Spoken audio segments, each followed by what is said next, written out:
नमस्कार विद्यार्थियों। आज अपन बात करेंगे मुद्रास्फीति के प्रभाव की। अर्थशास्त्रियों का विचार है कि रेंगती हुई मुद्रास्फीति तो उत्पादन, रोजगार व आर्थिक विकास के लाभदायक हो सकती है, यानी अर्थव्यवस्था के लिए एक टॉनिक का काम करती है। जब मुद्रास्फीति बढ़ जाती है, इसकी दर तेज़ी से बढ़ने लगती है, तो इसका उत्पादन और वितरण के ऊपर बुरा प्रभाव पड़ता है और ये अन्यायपूर्ण हो जाती है, जिसके फलस्वरूप देश की निर्धन जनता और अधिक निर्धन हो जाती है। और मुद्रास्फीति के मुख्य आर्थिक और अनार्थिक प्रभावों को अपन इस तरह से देख सकते हैं, यानी जो समाज के विभिन्न वर्ग हैं उनके ऊपर मुद्रास्फीति के क्या प्रभाव पड़ते हैं। ऋणी और ऋणदाता के ऊपर प्रभाव सबसे पहले लेते हैं। मुद्रास्फीति में ऋणदाताओं को तो हानि होती है और ऋणी वर्ग को लाभ होता है।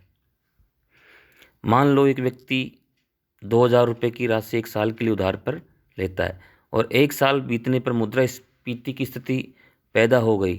अब ऋणी को 2,000 रुपये की राशि ऋणदाता को वापस करेगा तो उसका वास्तविक मूल्य पहले से कम हो जाएगा। तो मान लीजिए उधार लेते समय इस राशि से 4 क्विंटल गेहूँ खरीदा जा सकता था, परंतु मुद्रास्फीति के बाद गेहूँ की कीमत दुगनी हो जाती है, तो अब केवल 2 क्विंटल गेहूँ ही खरीदा जा सकता है। तो इस प्रकार ऋणदाता को तो इसमें हानि और ऋणी को लाभ होता है। दूसरा प्रभाव है निवेशकर्ताओं पर क्या प्रभाव पड़ता है इन्फ्लेशन का।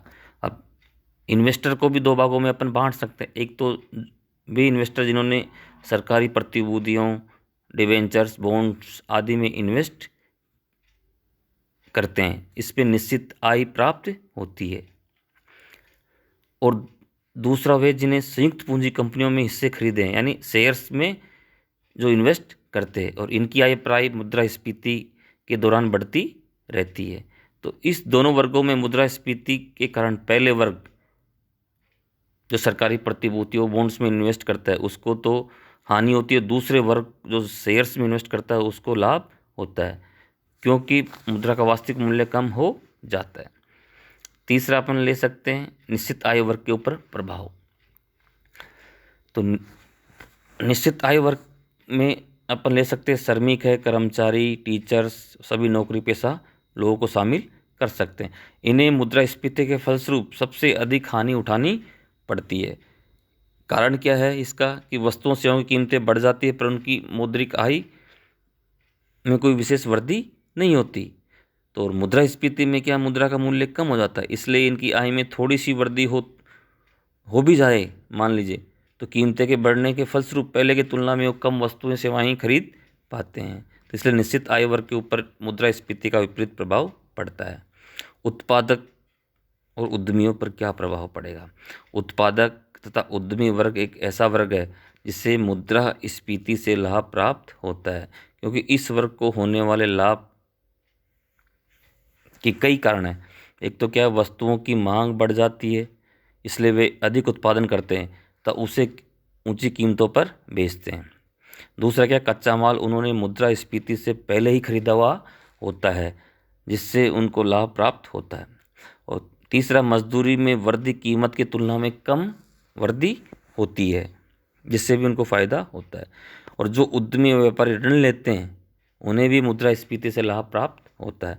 तो इस तरह कह सकते हैं कुल मिलाकर के मुद्रास्फीति में उद्यमियों को लाभ प्राप्त होता है। कृषकों के ऊपर, कृषक वर्ग पर मुद्रास्फीति का प्रभाव अनुकूल होता है, क्योंकि वे उत्पादक वर्ग में ही शामिल होते हैं। मुद्रास्फीति की अवधि में कृषि वस्तुओं के मूल्य उनकी लागत की अपेक्षा अधिक बढ़ जाते हैं। मध्यम वर्ग, मुद्रास्फीति के कारण सबसे अधिक हानि है जो मध्यम वर्ग को ही होती है। वर्ग ऐसा होता है जिससे रहन सहन का अपना विशेष स्तर होता है और उन्हें रखना पड़ता है। इनकी आय के साधन सीमित होते हैं, इसलिए वे वर्तमान आय से अपने जीवन स्तर को कायम नहीं रख पाते और उन्हें कर्ज लेकर या पिछली वस्तुओं को खर्च करके जीवन स्तर को बनाए रखना पड़ता है। बचत पर प्रभाव, मुद्रास्फीति का बचत पर भी विपरीत प्रभाव पड़ता है। एक तो वस्तुओं की कीमतें अधिक होने के कारण लोगों को व्यय पर अधिक खर्च करना पड़ता है और पुरानी वस्तुओं को भी उपभोग के ऊपर खर्च करना पड़ता है, जिस कारण से एक तरह से लोगों का मुद्रा पर से विश्वास ही उठ जाता है। इसलिए बचत पर विपरीत प्रभाव पड़ता है और आगे जाकर के बचत कम होती है तो फिर निवेश भी हतोत्साहित होता है। रोजगार पर प्रभाव क्या? मुद्रास्फीति की प्रारंभिक स्थितियों में रोजगार पर अनुकूल प्रभाव होता है। कीमतें अधिक होने के कारण उत्पादकों को लाभ होता है, अधिक उत्पादन करते हैं, नए उद्योग स्थापित करते हैं। परंतु जब पूर्ण रोजगार की अवस्था के बाद कीमतें तेजी से बढ़ने लगती है और रेंगती मुद्रास्फीति सर पर दौड़ने वाली मुद्रास्फीति की अवस्था आ जाती है, इसके फलस्वरूप कम आय वाले लोगों के लिए वस्तुएं खरीदना कठिन हो जाता है। इसलिए मांग कम होने लगती है और परिणाम स्वरूप बेरोजगारी फैलती है।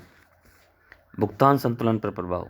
मुद्रास्फीति के समय वस्तुओं की कीमतें बढ़ जाती है, इसलिए आयातों में वृद्धि और निर्यातों में कमी आ जाती है, जिसके परिणाम स्वरूप भुगतान संतुलन प्रतिकूल हो जाता है। सार्वजनिक ऋणों पर प्रभाव। कीमतों में वृद्धि के कारण क्या सरकार द्वारा प्रारंभ की गई योजनाओं पर किया जाने वाला व्यय बढ़ जाता है, इसलिए सरकार को जनता से ऋण लेना पड़ता है, अतः सार्वजनिक ऋणों में वृद्धि होती है। बैंकों तथा बीमा कंपनियों पर प्रभाव।